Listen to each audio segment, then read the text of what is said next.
Beach నుండి మేమైతే SRMT మాల్కి అయితే వచ్చేసాము. ఆ రోజు అక్కడైతే ఎగ్జిబిషన్ అని చెప్పారని చెప్పి వెళ్ళాము. కానీ అక్కడైతే ఏ ఎగ్జిబిషన్ లేదనమాట. చాలా ఖాళీగా అయితే ఉంది. మేము వెళ్ళేటప్పుడైతే జనాలు అసలు ఎవ్వరూ లేరు. ఈవినింగ్ 5 అయ్యింది. అండ్ మా వాడైతే అక్కడ కార్ చూసి ఎక్కుతానని చెప్పి ఏడ్చాడనమాట. సో మేమైతే ఎక్కించాము. ఒక రౌండ్కి 100 రూపీస్ అయితే తీసుకున్నారు.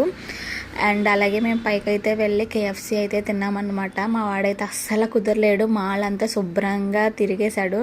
నేనైతే ఎక్సలేటర్ ఎక్కలేదనమాట. లిఫ్ట్ ఎక్కుతాను. నాకు ఎక్సలేటర్ అంటే చాలా భయం. ఒక్కసారి నా ఎదురుగుంట ఒక ఆవిడ పడిపోవడం చూశాను. సో అప్పటి నుంచి నాకైతే అది భయం పట్టేసుకుంది. సో అందుకే ఎప్పుడు వెళ్ళినా లిఫ్ట్ ఎక్కుతాను అనమాట. నేను ఎక్కువగా అదే ప్రిఫర్ చేస్తాను. అండ్ మా వాడైతే కేఎఫ్సి తిన్నాడు. నేను మా హస్బెండ్ అలా ఫుల్గా ఎంజాయ్ చేసామన్నమాట. ఆ రోజు కేఎఫ్సి తిని థమ్స్అప్ తాగేసాము. ఇదే ఫస్ట్ టైం అనమాట మేము ముగ్గురం ఇలా కేఎఫ్సీకి వచ్చి తినడం. అండ్ అలాగే దీని తర్వాత మేము మళ్ళీ ఇంకో ప్లేస్కి కూడా వెళ్ళాము. అది ఎక్కడికి వెళ్ళాము అనేది నెక్స్ట్ వీడియోలో చెప్తాను. అలాగే మా ఛానల్ని సబ్స్క్రైబ్ చేయండి, లైక్ చేయండి, షేర్ చేయండి. Bye bye.